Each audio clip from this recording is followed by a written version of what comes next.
Hey soccer fans, Nick here with the Feed the Fire podcast, talking all things Chicago Fire and Major League Soccer. And oh my goodness, is there a lot to talk about regarding the Chicago Fire and Major League Soccer from news that was breaking throughout the day today, Thursday, November 13th. There were some major announcements from Don Garber, commissioner of the league, out of the league's Board of Governors meetings involving the schedule, involving Apple TV. There's even more speculation regarding how the league is structured and how they organize their teams a la Eastern West Conference. A lot of speculation, no major announcements, but there is so much to talk about. We've also got a couple of Chicago Fire team announcements, a couple signings that were made official that I want to make sure I keep you all updated on. And we're just going to read through these press releases and news articles and just react. That's, I think, the only way I can handle it.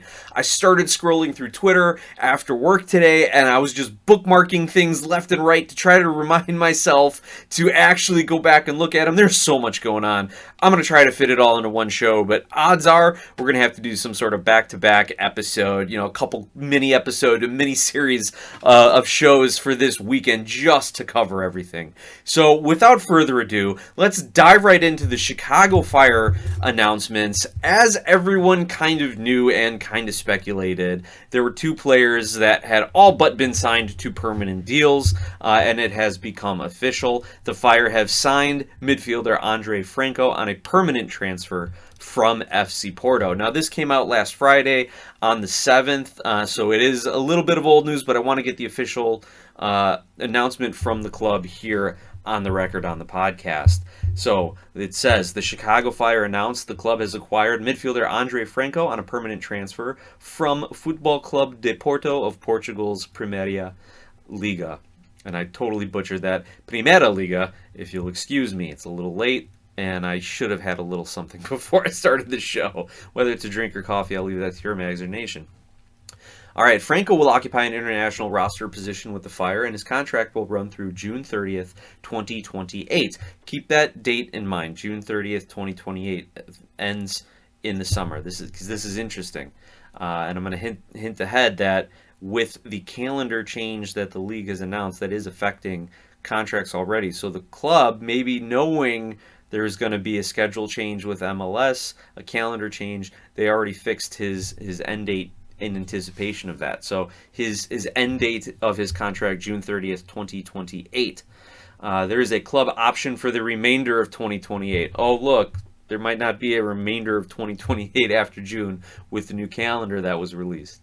Per the club and MLS policy, terms of the deal were not disclosed.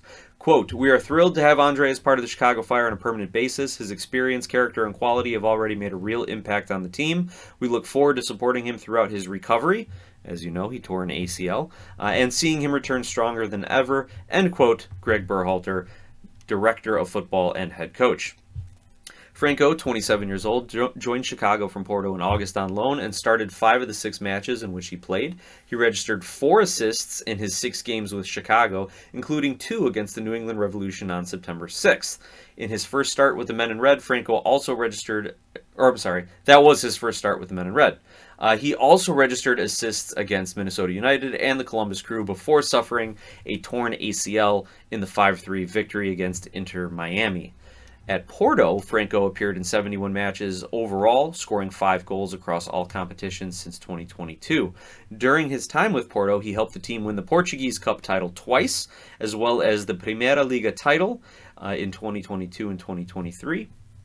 The 2022-2023 season, and the Portuguese Super Cup in 2025. He was a member of the Porto side that qualified and participated in the 2025 FIFA World Cup, making an appearance in the team's opening match against Brazilian side Palmeiras. And just a few bio stats here on Franco. Midfielder, 5'10", 161, born April 12, 1998 in Lisbon. He's Portuguese citizenship, and his last club was FC Porto. So this is a fantastic signing by the Fire. But here's the piece that goes along with it that wasn't disclosed by the Fire, but we were able to get through social media sleuthing and some reports from Portugal, that the Fire are reportedly paying $750,000 for Franco over 3 years, and there are potential add-ons that could add up to an additional $250,000. So this could be $1 million transfer. One of the translations from a Porto press release was, Porto has reached an agreement with Chicago Fire Football Club for the permanent transfer of the sporting registration rights and 50% of the economic rights of Andre Franco. So there's a 50% sell-on clause there, a lot of upside there, in exchange for $750,000. $300,000 will be paid in January of 2026, and the remaining amount will be paid in January 2027 and January 2028. So that is another $450,000 divided by 2 in January of the next couple of years. The agreement also includes, this is again translated from a Porto press release, the agreement also includes a bonus of up to $250,000. $50,000 for every 15 games as a starter, up to $150,000. So if he starts 10 games, for every 15 games as a starter. So essentially, if he's starting half the season over the next 3 seasons, then that'll trigger another $50,000 if the Fire qualifies for the playoff in 2 consecutive seasons. Okay, so not as easy, but something I think the Fire have built to. So there's a good chance for that, and another $50,000 in case of victory in MLS Cup. So if the Fire win MLS Cup, Porto gets an extra $50,000. So at least we know we've got a lot of fans cheering for the Fire in Portugal and especially in Lisbon, just to get some of that money back to their club. So that's the first big announcement. Again, I'm sure we all speculated, we all knew it, and really Franco's value dropped obviously with his ACL injury, and he was on loan, and there was a lot of speculation whether he would actually be picked up by the Fire on a permanent transfer. And so the Fire had to go back to Porto and renegotiate the terms of the transfer because of this injury had decreased his value. Now, I think this is a win-win for everyone, or I should say win-win-win for the Fire, for Porto, and for Andre Franco. He wanted to be here. We remember Berhalter saying that his people called us in relation to coming over here on a loan. And as I've said in prior shows, we know how Mansueto's investing. We know the vision of the club. We know Franco was here playing in the Club World Cup. He got a little taste of soccer in the United States and how MLS is played, and I think he liked it. So he wins in the fact that he gets to stay here in Chicago, gets to rehab, recover, and train in this brand new state-of-the-art training center that Chicago has in the Endeavor Health Training Center. Chicago Fire get for a reasonable price here, a potential $1 million transfer if he hits all his bonuses, for 3 years for a midfielder who a lot of people say unlocked the offense. Like, Franco is the best version of, say, a Brian Gutierrez, Jay Davila, Sergio Orahel, Kellen Acosta, like anyone else who was playing that midfield role. He was like the best version of it that Berhalter's offense wanted to have. And so the Fire are going to get a guy who is just about to really cement himself as a quality MLS starter before his injury. And if it all works out and he comes back to his full potential, it's a great win by the Fire. Now, Porto then also win because they're getting a transfer fee for a player who has a torn ACL. They were going to get a guy who couldn't play for the next 9 months in this if they didn't actually make the permanent transfer go through. But also, if Franco does come back, reach his potential, plays with the Fire really well for 26 and 27, potentially into 28, and the Fire do end up transferring him, again, he is, just going back to these biostats, he is 27 years old, so he'll be 29. Still probably has a lot of value to some clubs overseas that might drop some money on him, or potentially even within MLS. We've been seeing a lot of inter-club transfers with the new roster rules that were allowed, the cash transfers, things of that nature, you know, kind of getting away from the allocation money, fees and transfers and things like that. So there's some potential here too for Porto to make even a little bit more than that $1 million fee that they could see. So to me, this is a win-win-win Franco plays in a place where he likes it. The Fire get a midfielder who can, raise the floor of them to making the playoffs, and then it's just a matter of how far he can carry them. I've seen comments on social media saying this. They know they're not going to have him for the first half of the season. This is a postseason move. This is a guy who they can bring in who will have fresh legs and really drive this team for a playoff run. And then Porto wins from a financial perspective as well. So great piece of business here. Now, the other signing that we had talked about that was also announced last week, the Fire have acquired midfielder Anton Saletros from AIK of the Swedish Allsvenskan. His contract will run through the 2028 MLS season. So here we are. We're seeing this pairing now in the midfield. This is it. It's Saletros and Franco for 2027 and 2028. Like, that looks like an amazing pairing there. Again, assuming that Franco recovers from his injury. All right, now we get a quote from Greg Berhalter here. Quote, "We are excited to welcome Anton to the Chicago Fire. His experience across both international and league play will have an immediate impact on our roster as we continue to push forward. Anton brings a winning mentality and competitive edge, qualities that will elevate our team next season." End quote. Saletros, 29, joins the Fire after having played more than 350 matches in various competitions across Europe, including the Swedish Allsvenskan, their domestic league, the Europa Qualifying League, Champions League Qualifying, Russian Cup, Russian Premier League, Norwegian Eliteserien, French League 2, the Swedish Cup, and during that stretch, Saletros won the Swedish League in 2018, the Hungarian Cup in 2018 as well. Playing for Újpest FC in Hungary. A little bit more background on Saletros here. He made his professional debut in 2013 with AIK after moving up the ranks through the Swedish side. He was on loan to Hungarian club Újpest FC for 27 and 2018, and then joined Rostov in Russia and Norwegian side Sarpsborg 08 before transferring to SM Caen in France's League 2. He really made a name for himself at Sarpsborg 08 in Norway, 78 appearances there with 11 goals from 2020 to 2022. Now, he's got international experience. I think this is fantastic. This is that high stakes, high pressure type of environment that the Fire now need to bring into their locker room. If they're going to be saying playoffs are the bare minimum, we're starting to look at trophy contention, they need these high pressure, high stakes guys like Saletros. He's represented Sweden from the U15 age group through the senior national team. He has 19 appearances for the Sweden senior team, including 6 UEFA Nations League matches and 4 2026 World Cup qualifying matches. His lone goal for Sweden came on June 10th in a 4-3 win against Algeria, just this past June 10th, 2025. So his first goal for Sweden in his 19th appearance for their senior team came just this year. So he is still quality enough to be a starter and contributor for Sweden's national team.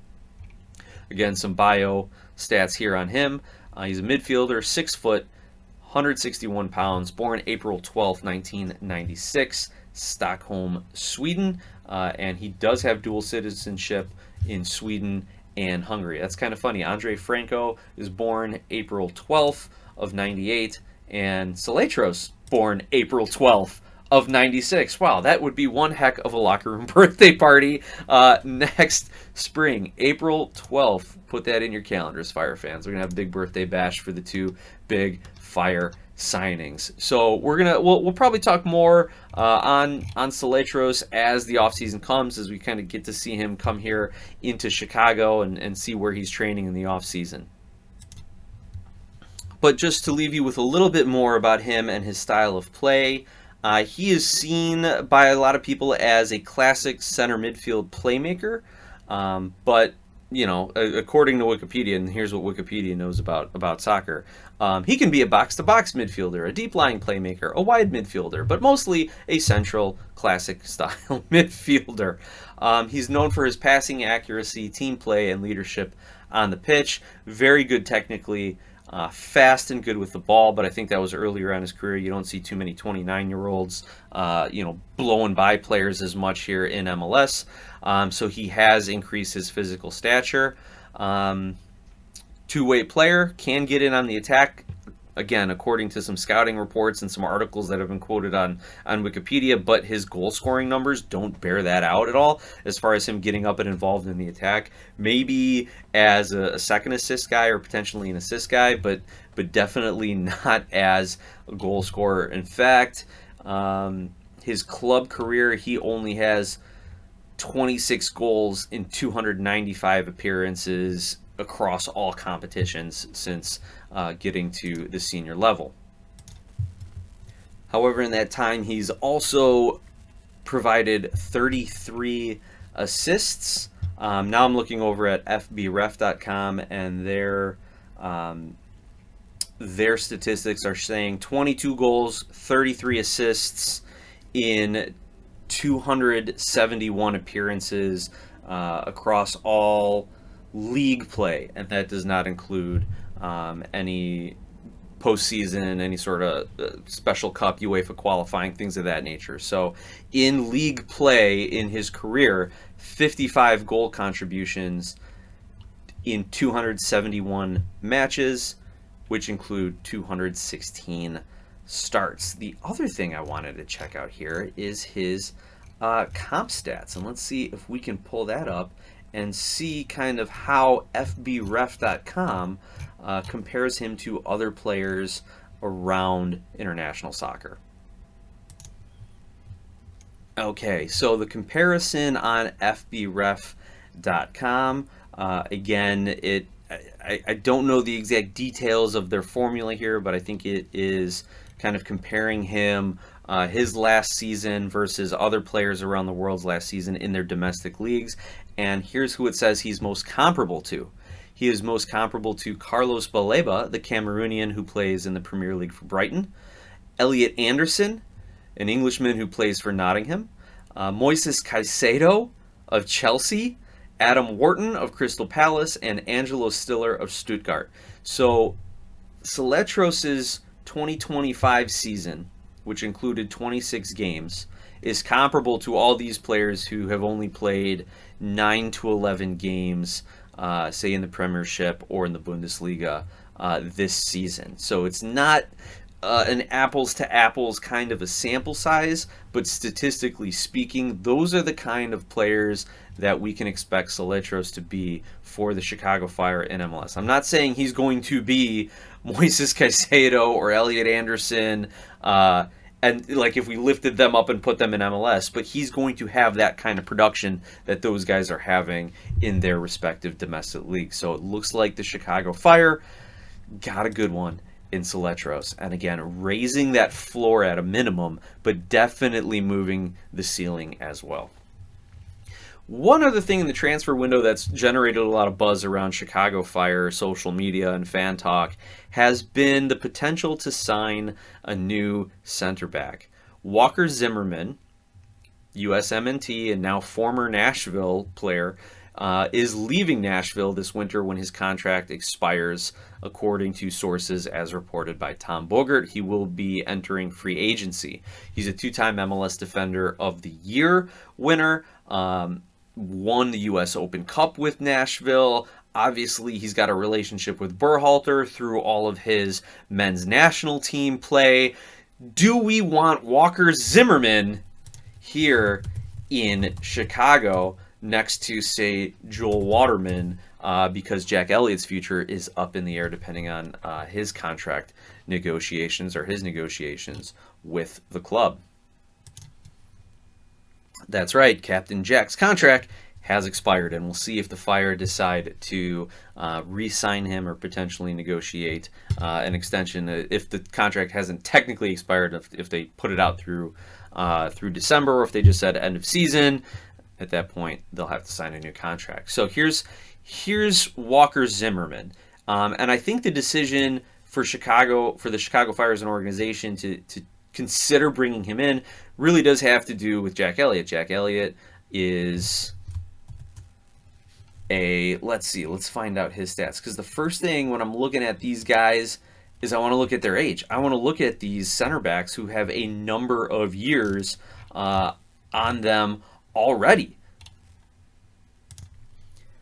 Jack Elliott turned 30 years old on August 25th. Walker Zimmerman turned 32 back in May 19th. So we will have, assuming we sign Zimmerman and Elliott, and those are our two starters, Zimmerman and Elliott, the two starting center backs for the Fire, will be 30 and 32 years old, and then another year older by the time the playoffs roll around. So how successful can they be, the Chicago Fire, and specifically their defense, when you have two, yes, veteran and high-quality veteran center backs, but also two center backs who've got a lot of minutes on both of those legs. And we've seen Zimmerman with a little injury history recently.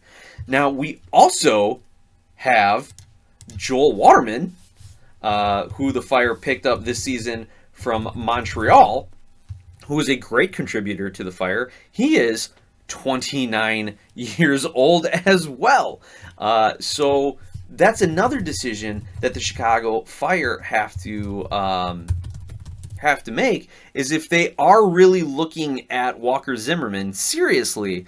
Like, you've got three center backs who are 29 years and older. Now, traditionally, center backs can play a little bit longer than most other field position players, right? And by the way, Waterman's contract is through 2027 with an option for 2028. So he has a little less flexibility with the contract. Personally, I'm out. If I'm Walker Zimmerman, I'm sure Nashville tried to re-sign him. He was their first designated player, if I recall correctly, or not their first designated player, maybe, but one of the first players they brought in with the expansion draft. So he's been one of the faces of this franchise since they moved into Major League Soccer. He has been a great player for them, a great player, for the franchise as well, not just on the pitch, but off the pitch, and has represented the U.S. fairly well. I'm not going to get into that discussion at all, so I'll just say he's represented the U.S. fairly well. Does Chicago want to bring him in, given his age, given the fact that he probably didn't want to take the money that Nashville offered him, assuming it, and that he's out willing to test the free agent market, given his style of play, injury history? And by style of play, he does like to sit a little bit deeper. He's very similar to Jack Elliott in that sense. So if we are going to have Zimmerman and Elliott, it could change a little bit of the tactics, and I don't think that's anything Berhalter wants to do in year 2 of his coaching tenure. So personally, I am out. I do not want to see Walker Zimmerman with the Chicago Fire, unless it is on a very, very club-friendly deal where he's kind of taking the place of Omar Gonzalez as like that third option, where we've got, let's say the Fire bring back Jack Elliott, where we've got Elliott and Waterman and then Cups and then Zimmerman, say, in the mix there, third or fourth. It would be great to see the Fire sign a center back, in their prime. Maybe a 27, 26-year-old center back in their prime to pair along next to Waterman, and then you have Cups as the future, and then maybe you bring in Zimmerman or Elliott as a very team-friendly contract to kind of be that third option. So I think that's how the roster construction of it would go if I were running the Chicago Fire, but I'm running a podcast instead, so we'll see what happens. We'll keep our eye on that. In addition, the MLS announced the Major League Soccer. I know what I'm saying. MLS announced their best 11. How long ago did they announce this? This was a little bit ago. I don't think I ever addressed it, but their best 11, just so you guys know: Dane St. Clair in goal, Tristan Blackman, Jakob Glesnes as your center backs, Kai Wagner and Alex Freeman as your outside backs, Sebastian Berhalter, Evander, and Christian Roldan as your midfielders, Denny Bouanga, Anders Dreyer, and Leo Messi as your attackers. So there you go. There's your best 11. If you want to go back and look at MLS's social media, they'll give you kind of some of the breakdown and the highlights and the headlines for these players and why they are just so good this season and why they got it. Other MLS player news here, Chris Wondolowski has been accepted into the National Soccer Hall of Fame. So whenever they do their next induction ceremony, he will be there. But he's already, in the pictures they put out, he's already wearing the scarf of it. So he may already have been in. But that is one of the other bits of news from around the league. Whew. Okay. I don't know if we're going to have time to fit in everything I want to about the new Major League Soccer announcement. So here's what I'm going to do. I'm going to stop this episode, and I'm going to immediately record another one. We're going to go back to back tonight. That way you guys can get your Fire news in one, and you guys can get your MLS insane update news the next one. So make sure you're liking, subscribing, following, rating, reviewing, queuing up future episodes in the show on whatever platform you're listening to your podcast or watching on YouTube, because the next one will have all the major MLS news that was announced today by the league. Thanks for tuning in. Thanks for supporting the show. Let's go Fire.